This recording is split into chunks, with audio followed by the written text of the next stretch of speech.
There is a musician, a composer, a producer who has made some of the most iconic songs all over the world. If you're from the US or the UK, if you're from India, if you're from Japan, if you're from China, heck, if you're from the Philippines, you have heard this producer, this composer's music in your own language, and it has been for some of the biggest songs in your country. The thing is, though, no one has ever heard of this producer, no one has heard his name, nobody knows about him, nobody talks about him, and yet most people in the world have heard his music. Here's the clincher. This producer is actually from my hometown, and today I'm going to tell you his story. Hi everyone, welcome back to the Ministry of Guitar. I'm Utkarsh coming to you from Singapore. If you like this channel, please do consider subscribing to the Substack. Now, a quick piece of clarification, because I mentioned that the producer is from my hometown. Let me clarify what my hometown means, because I'm coming from Singapore. I'm a Singaporean. I've been in Singapore 21 years. This is my home now. My family in India is originally from North India, a place called Ranchi, not very far from, say, Nepal or Bengal.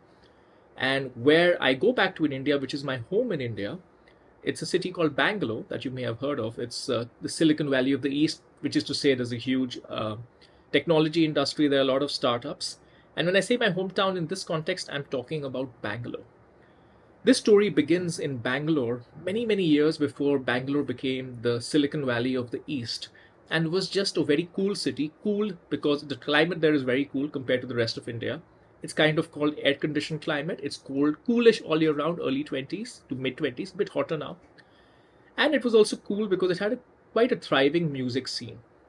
So this person that I'm talking about, he grows up in Bangalore. He's born in 1945, 1 year before another Indian who was going to become very famous in the music scene was born.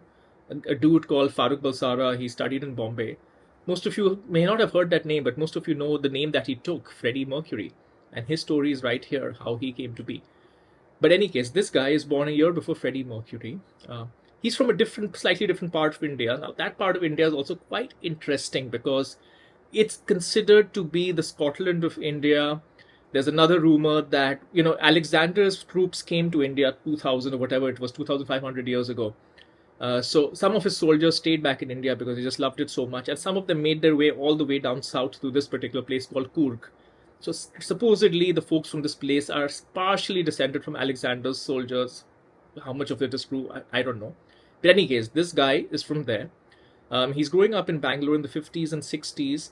He goes to a school called Bishop Cotton's Boys' School, not very far from where I studied actually, in Bangalore 20 plus years ago. So this is in the 1960s. He's not into Bollywood music that most people are around him. He's really into rock and roll, into the new emerging movement of rock and roll back in the day. And he's a big fan of Cliff Richard, the Beatles, all that kind of music. He plays in a few bands. I said Bangalore was a cool city even back then in the 1960s. And he decides he wants to be a singer. And he wants to go to England to meet the Beatles. Of course, he has no money. India is a poor country. So what does he do? He saves up some money from all the singing and everything that he's done. He starts making his way west. First, he makes his way to Beirut. And in Beirut, he has to spend a few months working as a singer in a bar, playing in the clubs, finally scrapes together enough money, and he makes his way to London. He comes to London in around 1965. He has but a guitar with him, no money. He starts working as a chef in the American embassy to try and make ends meet while he's trying to make it as a singer. Not really working out. As he said in some interviews, they said that at that point in time, nobody was really interested in hiring him as a singer. Given he was Indian, they were more interested in hiring him as an accountant, which I can kind of believe. In any case, he tries for a while, but he realizes that he's not going to make it as a singer. Another one of his dreams comes true though. He actually gets to meet John Lennon, but he's a little disappointed because John Lennon was very scruffy apparently when he met him. This is all from the interviews of this particular person. So then, what he starts doing is, if he can't make it as a singer, but he's still a musician, he's still a composer, he's still a writer, he decides to try his hand at composing and producing music for other people. So again, while he's working a number of odd jobs to make ends meet, he starts composing and recording and doing that for other people. Again, not much luck. He's pretty much, trying his best. Nothing is working out. Then in 1969, something happens. In 1969, there's a Japanese band called the Tigers, and they want to make they've come to London. They want to make some music in English, though they don't speak a word of English. They want to make an English song, and they actually get their hands on a song written by not very famous back then, but too soon to become famous, the Gibb brothers, the Barry Gibb of course the Bee Gees. So they got a song by him. Nobody's producing the song for them, and now this particular guy, this guy from Bangalore, decides to help them out, but they don't speak English. So essentially, what he does is that he helps them phonetically learn the lyrics in English, and he helps them produce the song. And the name of the song, and bear with me, I will be referring to a lot of stuff because I can't remember all the facts. The song's called "Smile for Me," and that song, "Smile for Me," tops the charts in Japan in 1969. This is this guy's first, first taste of success in music, but it is far from what it's just a precursor of what's to come, because what he's going to write and what he's going to produce is going to be some of the most iconic songs, and it's definitely things that you've heard. Then what happens is, in 1972, he meets a Jamaican-born musician, UK-based as well, and they worked. I'm not telling you his name on purpose, but there's a reason for this. So they were supposed to work on a song. The name of the song is "I Want to Give You Everything," and they spend a lot of time producing the song. What happens is that they need to make a B-side for the song, and so then this guy, together with the Jamaican-born musician, they decide to have some fun with the B-side. So in 10 minutes, they come up with this song called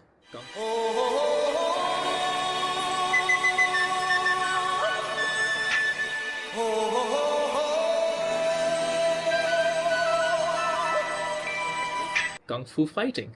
And the name of the musician, of course, is Carl Douglas. And what happens? Kung Fu Fighting, written by this particular person. Now I'm giving you his name because you're going to Google it right now. His name is Biddu. Biddu is the guy from Bangalore. Biddu and Carl Douglas make the song Kung Fu Fighting. And who has not heard the song? Of course, in the 70s it was a major hit. And in the 2010s and 20s it's become a hit again thanks to Kung Fu Panda. So suddenly they produce one of the most endearing songs, a little bit as an accident, even though they were focusing on the A side. So just to have a song that was to become as big as Kung Fu Fighting on your resume would be big enough. But of course, Biddu's career is just beginning. So what happens next? Then he starts working with other UK-based artists, and then he happens to work with, there's so many that I can't really get into the list of them, but I want to call out one major one.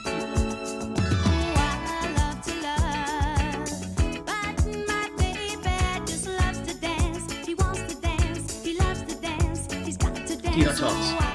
And he writes a song for her called "I Love to Love, But My Baby Loves to Dance." Now, even I've heard the song sitting here in Singapore. It's so popular, super popular on vintage radio. And so Biddu gets quite the career, doing stuff in the background, producing songs for many different artists.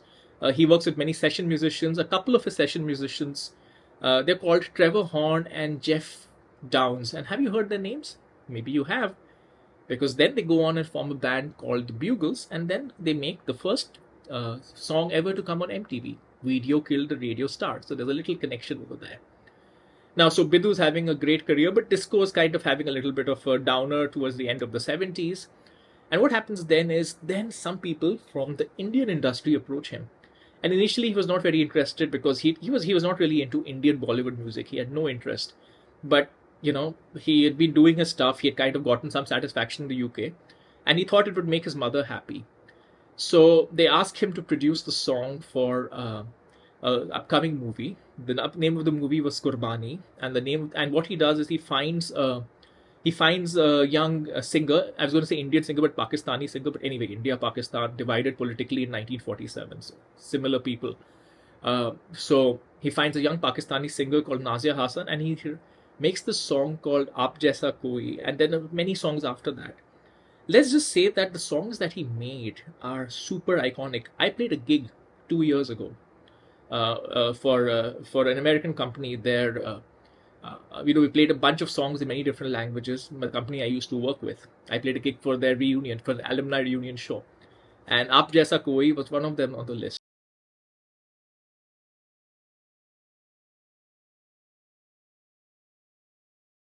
right? And there are a bunch of other songs that he makes together with this particular singer, Nazia Hassan. She's iconic. She's like one of those tragic, not tragic because she died relatively young, but incredible talent well ahead of her time in the 1980s. So he's kind of put together songs that have kind of laid a foundation of what is a pop industry that's going to come in India.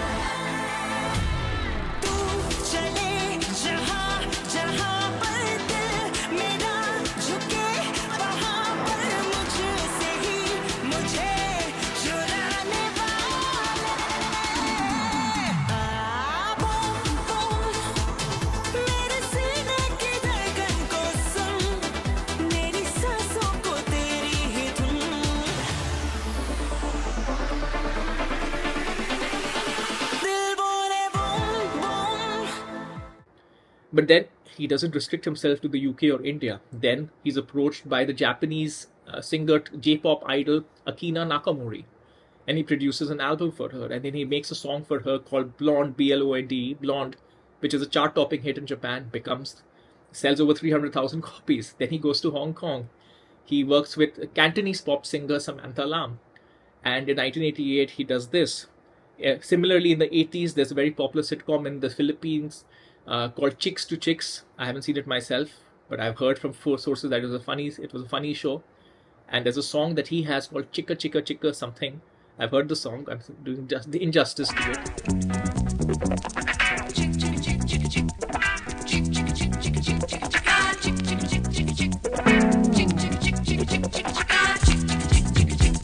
It becomes the theme song. So look at the spread of this particular person. But the story and how it involves my personal experience doesn't even begin here. The thing is, I am from Singapore. I am a Singaporean, but I grew up in India, right? I grew up in India. I lived the first 18 years of my life in India. And I grew up in India in the 90s. And what happened in the 90s in India was that there was a creation of a music industry separate from the Bollywood music industry. Because what happened in India is, in India, all movies are musicals. Hence, all songs came from movies. There wasn't like separate songs. But then, in 1994, or around then, 1993, he's kind of approached by a few people, and he starts creating original songs just for people and themselves. There's a song that used to play in my house when I was young. It was called Johnny Joker. It was kind of one of those memories of my childhood. And literally, when I was doing research for this video, I was looking up Biddu, because I knew Biddu, I knew about Kung Fu fighting and everything. But I just discovered that Johnny Joker, the song that I remember so clearly from being 5 or 6 years old, was written by him as well.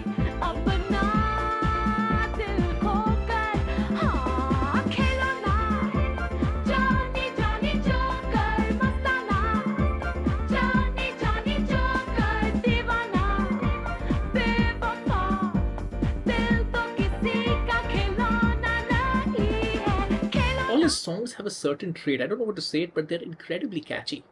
They just are. He just knows how to make an incredibly catchy song. So there's that song.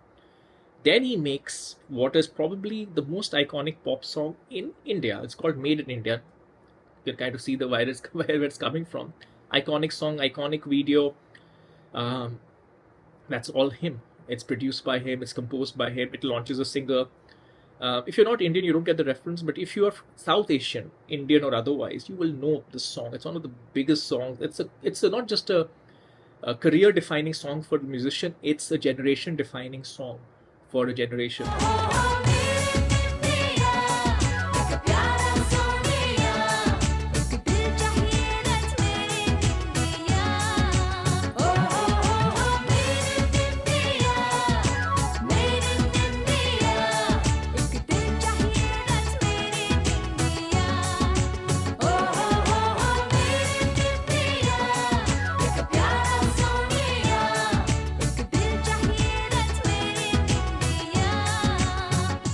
So he does that song, and then he goes on to also launch the careers of 2 or 3 of the biggest pop singers that India comes to see. There's somebody called Shan, his sister. There's a lot there. This is quite the incredible story. And the thing is that it's strange that no one has heard of him, right? Even now, if I just said Biddu to you, you would just not know who it is. If I said Biddu to a person in India, they would not know who it is, even though they would sing his songs quite happily. There's an Indian car company that launched an electric car recently. They used a song called Boom Boom Boom from the 80s, but a modern version, also written by Biddu. So he is everywhere. Kung Fu Fighting, we already know, it's already there. So much of disco that you've seen. You go and see his discography, you'll find songs that you've heard. You never knew that he did it. And I think the irony of his life is kind of summed up in this interview that I saw recently. I think he was interviewed recently. He's about 80 years old now. He's still alive. He lives in England. He was interviewed, I think, about 5 or 6 years ago. And the presenter literally asks him, asked him, what have you composed? Have I heard any of your songs? And then he's very, very modest in the way he just mentions it. Just check it out here. From the little bit I know, you're a singer-songwriter. Is that correct? No, I started as a singer in India. Okay. And then when I came to England, I realized I wouldn't be able to cut it as a singer because unfortunately they had groups like the Stones and the Beatles and Cliff Richard and all those kind of guys, and they were far better than me. So I decided I better take up writing and producing, and that's what I did. And what have you written? What have you produced? Tell us a bit more. Well, on the English side, I've done things like Kung Fu Fighting, I Love to Love by Tina Charles, Jimmy James, I'll Go Where the Music Takes Me. I did the Joan Collins films, both her films, The Stud and the Bitch. Am I allowed to say The Stud and the Bitch on TV? You can. You said it twice. Yeah. Twice, in fact. The other thing I think about is a little bit of a parallel lives of two very talented musicians who had to kind of adapt to the world, right? The world that they found themselves in. One, of course, is him, where he could not make it as a musician, as a singer, songwriter, maybe because of talent, maybe because of ethnicity, whatever it could be. It could be whatever it was in the 60s. That's what it is. Things are different now. But also, I think about him and how he adapted. I think about, of course, Farrukh Balsara, or, of course, as we know him, Freddie Mercury. Now, in Freddie Mercury's case, it was a little bit easier, I would say, because I guess, there was a little bit of obscurity about his origin because his parents were Indians living in Zanzibar. Even today, every time I talk about Freddie Mercury, there are hateful comments in the comment section. No, he's not actually Indian. He's actually from Zanzibar. He was a British subject and all of that. To which I have to say, dude, it's very simple. There's a community called in India, originally from Iran, called Parsis. They've lived in India for thousands of years. They're as Indian as anybody else. And they just went, his parents were literally working. And he studied in India. So there's no doubt there. But it's kind of interesting how Freddie Mercury was able to so successfully mask his Indian identity that he turned into a British icon, and all the better for him. Freddie Mercury had a very, very, very successful career, as did Biddu. Both of them have written songs that practically anybody in the world can recognize. You play the theme of Kung Fu Fighting to an infant here in Singapore and they'll start singing the song. And if you do, even my wife, who has no interest in music, will immediately start saying, we will, that is the power of iconic songs. So yeah, here is the story of the most iconic producer who you have never heard of, Biddu. Hopefully this video shows you some stuff. Hopefully this video does not get copyright issues. I'll probably have to demonetize it. But that's okay. I just want to get the story out there anyway. And hopefully you got something new. Alright folks, I'll see you next time.